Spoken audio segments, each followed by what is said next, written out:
In today's video, I'm going to show you how to triple the power of your KLR.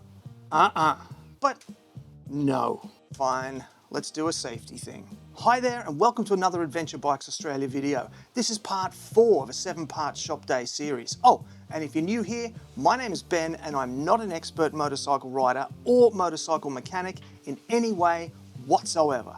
If you've already got your Gen 3 KLR, you'll be well aware of the engine braking issue. If you haven't, the KLR has bucket loads of engine braking. So much so that if you're not aware of it and you're riding standing up, it'll make you feel like you're going to go over the handlebars. There is a well-known mod out there to reduce the amount of engine braking, but I don't recommend you do it because I have no idea of the legalities or the insurance implications in your area. But that's not what we're here to talk about today. Today we're here to talk about another problem that all that engine braking can cause. Once you're used to it, you can use that engine braking to great effect. The problem, however, is that engine braking doesn't activate your brake lights. This means that the people following along behind you aren't going to be aware that you're slowing down and increases the chances of you getting rear-ended. To solve this problem, the folks at ST2 Systems have come up with their Smart Brake Module, and that's what we're going to install today.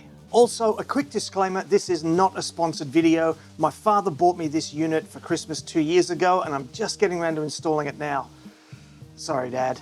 Also, I'm doing several things to the bike today, so you might spot some continuity errors during the video. If you do, point them out in the comments below. So, in the box we have instructions, very handy. We have, what's this, cable ties and looks like some clips for connecting. And of course, this is the most important thing. This little box here is the brains of the unit, and hiding inside is a whole selection of sensors, including an accelerometer and motion detection sensors, which work together to identify engine braking and downshifting. When it does, it flashes your brake light to warn the people behind you, and if the fuzz doesn't like that where you're from, you can simply mount this box another way, and it will activate your stoplight in a steady way, same as the regular brakes. Now let's get it installed. Okay, when it comes to positioning the brains of the thing, the arrow needs to be pointing forwards, the writing needs to be face up, and it needs to be as level as possible. Now, I had thought that this spot up here would be really good. It's a nice flat spot, but of course that's where the bump stop for the seat goes. So instead, the closest I'm going to get is if I just pop it here, and if I just massage that down under there, and just let it sit on the edge of the frame and the rear mudguard, then I'm going to be able to let the wires come around and plug back in over here. So let's give that a shot.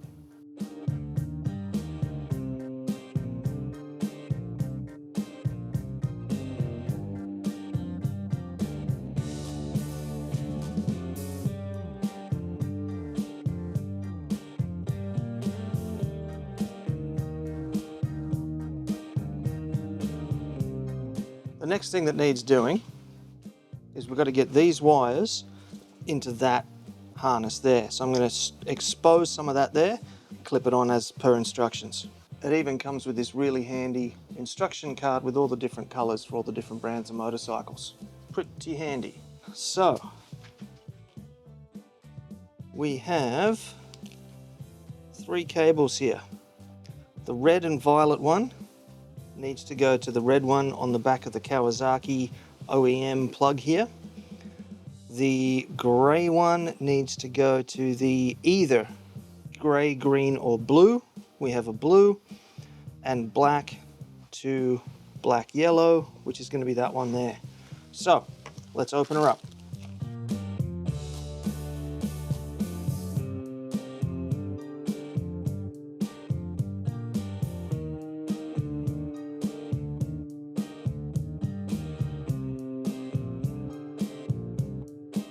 Alright, so now we can see these 3 Kawasaki wires.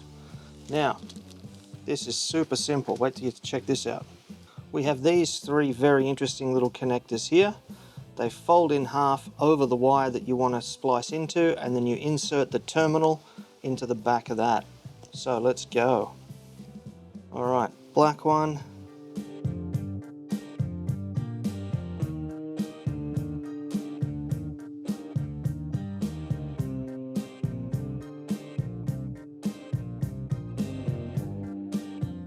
Make sure we get the other 2 out of the way.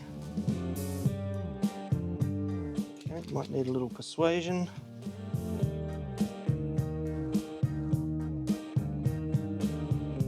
That's it, that's got him.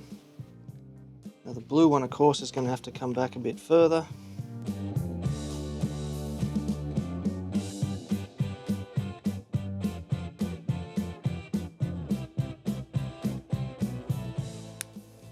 That one just snapped. Whoop.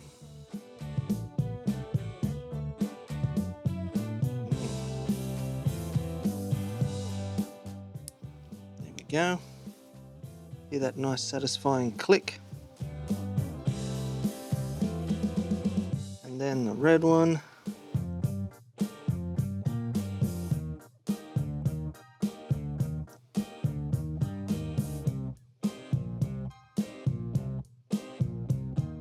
Go on. And click. He's on. Good. And now it's just a simple matter of connecting these onto these. So, double check before we put them on. Red and violet go onto red on the Kawasaki. There we go, there's that. Grey goes on to blue, which is this one. And then black goes on to black. There we go. And we're going to connect all this back together here.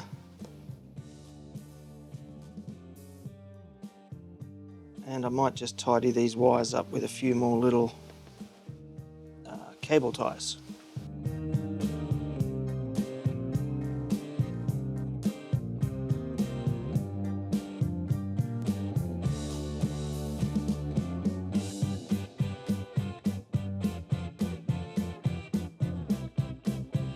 There, that looks all pretty neat and tidy. Now that's installed, it's time to put this bike back together.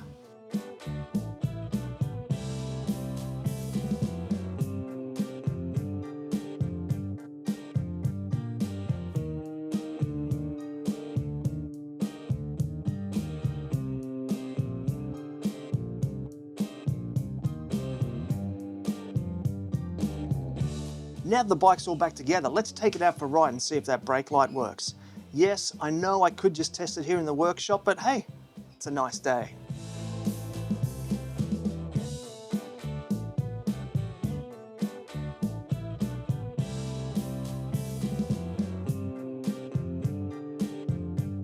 Hello, Future Ben here. As you can probably tell, something has gone awry. You could see from that ride footage that there was no flashing when there should have been flashing, and then there was flashing when there shouldn't have been flashing. I was pondering this problem and just happened to be standing back looking at the bike from behind in the car park at work when I realized that the brake light was actually flashing just while the bike was idling. A few experiments later and I realized that the brake light was indeed flashing while the bike was idling, but it was coming on steady once the brakes were applied.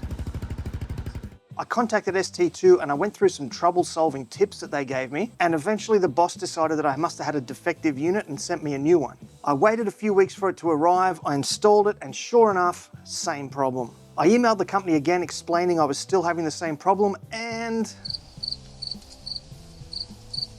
so it would appear that the shake, rattle and roll of a large capacity thumper is just too much for the ST2 brake module. So for now I've taken the new unit off and I've boxed them both up, and I'm going to keep one in the cupboard for if I ever update the KLR to something a bit smoother, and I'm going to give the other one to my brother who's got a KTM 790R, which should be a lot smoother than the old KLR here. So yeah, not the end I was hoping for this video. Now that we've got this flasher unit uninstalled, the next thing we're going to do is we're going to put in a mod that's going to make your ride so much safer.